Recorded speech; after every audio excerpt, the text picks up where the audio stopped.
Hello and a very warm welcome to this edition of Africa News. Our top stories for you this Friday. Boosting boots on the ground, France decides to send 400 more troops to Central African Republic in a bid to stem the ongoing violence there. Meanwhile, as our reporters show us, food is getting harder and harder to find. Mali's former Defence Minister General Camara is arrested in relation to the murder of paratroopers during the 2012 coup d'etat. And getting its school above water, a Nigerian slum uses plastic barrels to help educate its children. Well, we start this bulletin with the Central African Republic. France said Friday it was sending 400 more troops to try and stop the massacres and restore public security. The extra soldiers bring French forces on the ground to 2,000.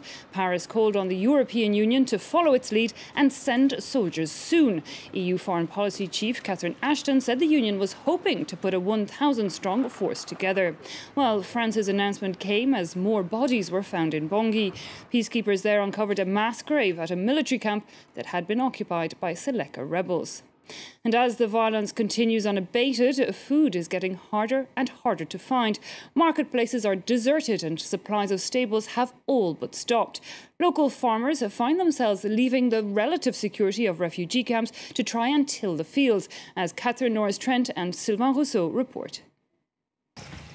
Despite the danger, these refugees are returning to the fields, trying to escape the cycle of hunger and poverty. We're on the outskirts of the Central African Republic's capital. Usually some 15,000 people would be working the land here.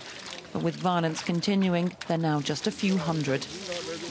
It helps us. We're able to get something to eat. And it helps the Central African Republic population too, because no one's working. And vegetables are very expensive. That's why we're making this sacrifice, to have something to eat. The farmers only dare to come back to their land in daylight. Still scared of being attacked by armed groups, they return to sleep in a refugee camp. This woman tells us she has little choice but to come here and work. We haven't found anything to eat. If we earn money, we eat. If we don't, we go hungry. Food shortages are already evident in Bangui. At the central market, the butcher's stalls are practically empty. Thousands of Muslim cattle herders have fled in fear, and the price of meat has trebled since December. Now a beef carcass is so expensive. We pay 900,000 francs.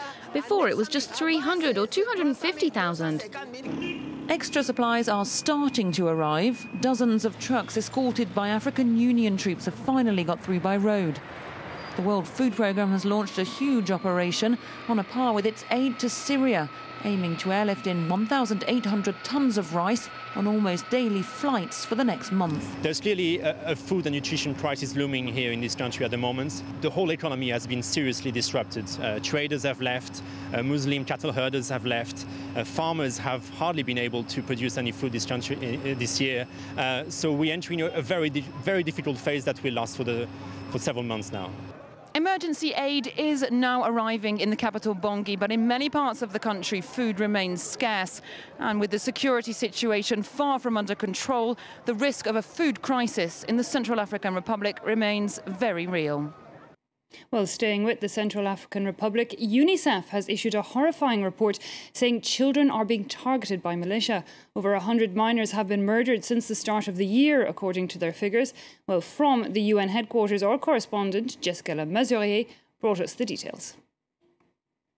This report makes for horrifying reading. At least 133 children have been killed or maimed over the last 2 months in the Central African Republic.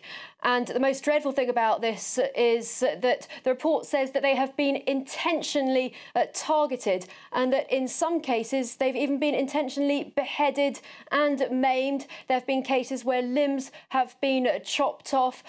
Children have also been caught in the crossfire, and frequently there's not enough time to get them to the hospital because the roads are blocked due to insecurity, and so they have had to have their limbs amputated as well. So children are really suffering in this conflict, especially as it escalates. The UN also says that there are as many as 6,000 children who've been recruited as child soldiers, Eve. Niger sends slain Muammar Gaddafi's former chief of internal security, Abdullah Mansour, home.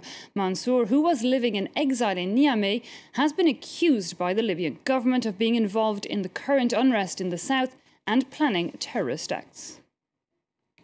Forbidden to travel to take part in a trial in France, MICHEL GBAGBO, the son of the former president of Ivory Coast, is not allowed to leave Abidjan until another trial begins there. MICHEL GBAGBO is accused of crimes committed during the post-electoral crisis in the country, and authorities did not want him to leave before his hearing. Currently in prison in the north of the country, GBAGBO was due to testify at a trial here in Paris concerning the opposition politician Guillaume Soro. Meanwhile, in Mali, a leading military advisor to the president has been arrested and charged with complicity in murder. A former defence minister, General Yamusa Camara, is being questioned in relation to the deaths of 21 paratroopers back in 2012. He's Mali's former defense minister and a leading military advisor in the current presidency. Now, Yamusa Camara is behind bars, along with 3 other high-ranking military officials. They're charged with attempted murder over the deaths of several Malian soldiers. The case goes back to April 30th, 2012. That day, Red Beret soldiers loyal to the ousted President Amadou Touré attempted to take back power from General Sanogo. The Malian general had orchestrated a coup a month before with his Green Beret soldiers. But after the failed counter-coup, a number of Red Berets went missing. Yamusa Camara, the defense minister at the time, tried to cover it up. But last December, a mass grave containing 21 bodies of Red Berets was discovered near Sanogo's former headquarters in Diago, near Kita. The soldiers were allegedly tortured and tied up before being thrown into the grave. Authorities arrested General Sanogo in November and charged him over the same abduction of the missing soldiers. A march to mark the memory of a love story gone horribly wrong and to bring awareness to violence against women. The Women's League of the ANC party in South Africa took to the streets of Pretoria on the first anniversary of the death of Riva Steenkamp. A model and TV host, Steenkamp was shot by her boyfriend, Olympic athlete Oscar Pretorius. He, for the first time in many months, broke his silence on the issue, posting a letter on his website where he expressed his ongoing suffering at the loss. The trial for the killing, which he says was an accident, begins on March 3rd. The slum of Makoko floats on the fringes of Nigeria's capital, Lagos. A non-fictional water world, this town on stilts is home to thousands of people who live in poverty. But now, plastic barrels may offer hope to the town's children. It has been referred to as the Venice of Africa. But in the seething slum of Makoko in Lagos, comparisons with Italy's architectural gem start and finish at the water's edge. Under threat from both government evictions and flooding, people here live a precarious existence. Few can aspire to escape a life of poverty. There's currently just a handful of small schools to cater for the tens of thousands of people who live here. But rising from the fetid lagoon is a possible answer. A floating school constructed around 250 recycled plastic drums. Living on water is actually a way of life. So, and the question is, how do you then improve that condition? How do you address the challenges of living on water in a safe, healthy and environmentally sound way? And it's not just the children who will benefit. On 3 floors, this structure is also designed as a community space, or just somewhere for local fishermen to repair their nets. The architect would like to see the design rolled out across Makoko and even internationally for use in other waterfront communities threatened by rising water levels. Costing only $6,500 and funded largely by international NGOs, there's room for about 100 school children. But head teacher Noah Shemede says many more schools like this would be needed. Every child in Nigeria deserves education wherever they are. We are on water. That doesn't mean that we can't go to school on water. We have to. We need more schools to accommodate thousands of children that are at home. Perceived by authorities as a blight on Lagos's megacity ambitions, this water world is used to people turning the other way. But with an architectural gem of its own, finally some attention. And perhaps a symbol of hope for the people of Makoko.